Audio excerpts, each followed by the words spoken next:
Brett Pontecorvo here at mainstagetoableton.com, and today I'm going to talk about 3 things you can add to your piano sounds to make them more interesting. So what I like to always use is the dynamic tube device in Ableton, a compressor, and a really juicy reverb.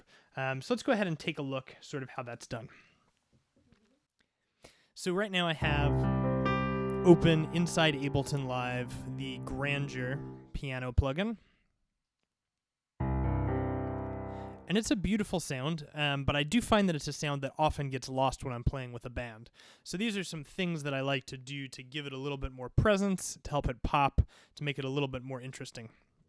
So the first thing I do is I love the preset Hot Driven Tape from the dynamic tube device. So before I've done anything, if you listen close to the low end, right now that's a very clean sound. When I turn this on, the low end's got a little bit of warmth, a little bit of distortion. And it also gives a little bit of sustain. Now there are a couple of things I like to do to this preset. First is I like to get rid of the envelope. The envelope controls how long it takes for this device to start affecting the sound, and I want it to start affecting the sound immediately. I like to turn this bias up to about 30%. Now you'll notice the volume decreased a little bit, so I'm going to add a little bit of drive, not much, and I'm going to add 1 dB of output. I'm going to add a little more output there.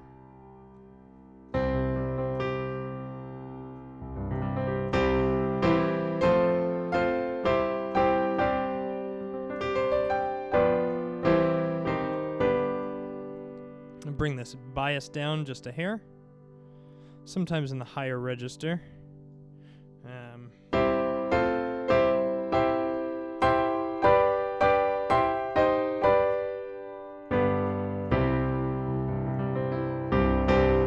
All right, so now we've got a little bit of character happening, and it's a little bit subtle, but the reason that we do this before the compressor is because the compressor is going to bring out all of that character. It's going to amplify all of those quiet things that have been warming up that sound.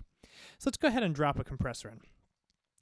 Now, when you're playing live, especially if you're playing rock and roll music or perhaps you're playing with a church band, people are just not going to hear the subtlety in your fingers. It's a nice thing to think about, but really most of it's going to get missed. So we're going to use a compressor. It's going to take away a little bit of what you can do subtly with your fingers. You're still going to have control over the velocity. You're still going to have some control.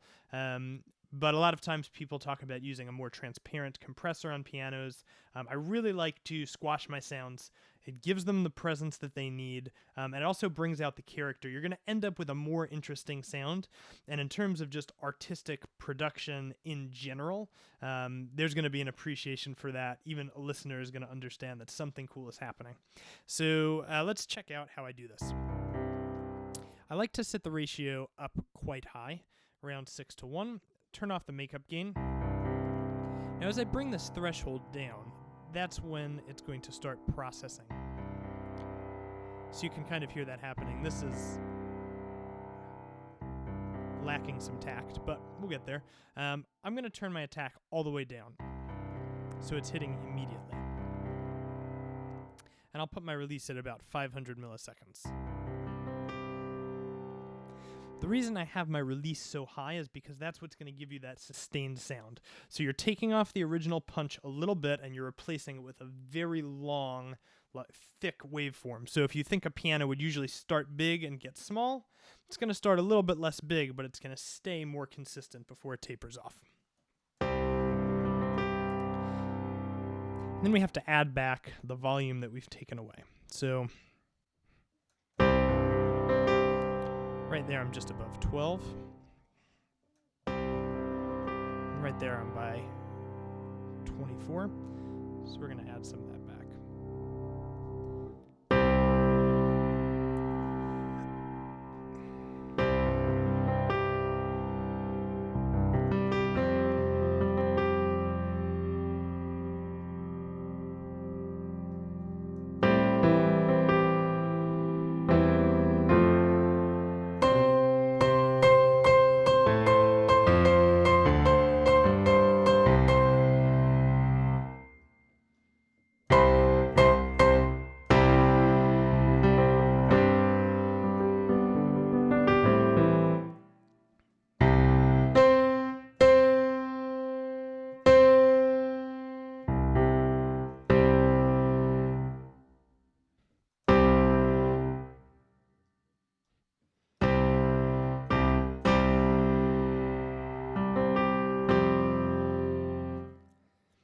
All right, the final thing that I like to add is a nice reverb.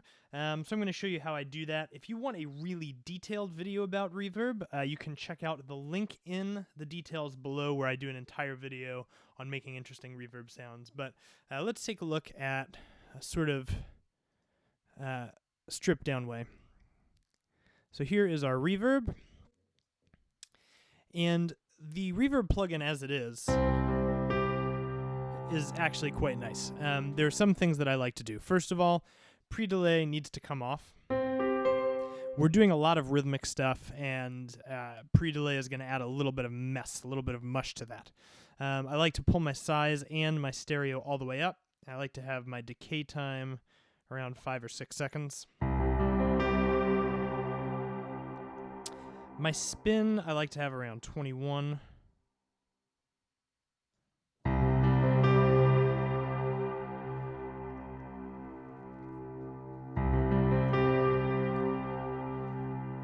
Is a nice sound there. Now, this shape I like to bring down a little bit.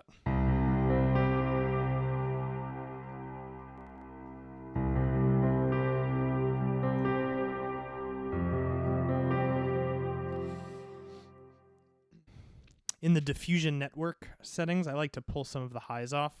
Might be a little too much.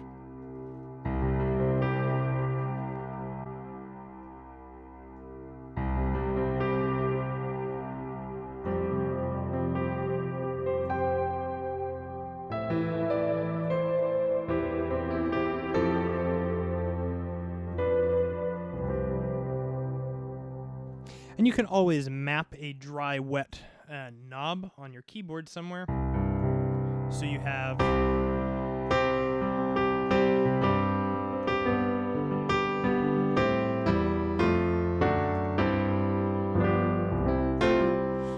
with no reverb at all, even just a little bit, adds quite a lot.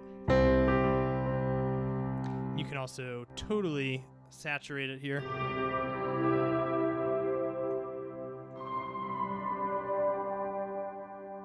And get sort of an ambient pad sound. So there we are, 3 things you can do to spice up your piano sounds. Make sure you like, make sure you subscribe. I've got new content going up every single Tuesday and Friday. And if you're new to Ableton, be sure to head over to my website at mainstagetoableton.com/go. I've got a free ebook up there called the Fast Track Patchlist Guide that's going to walk you through how you can set up your keyboard inside Ableton Live for live performance playing in a way that's very similar to Mainstage. But whether you're transitioning from Mainstage to Ableton or you're just jumping into Ableton, it's going to be really useful. And I'll see you guys soon.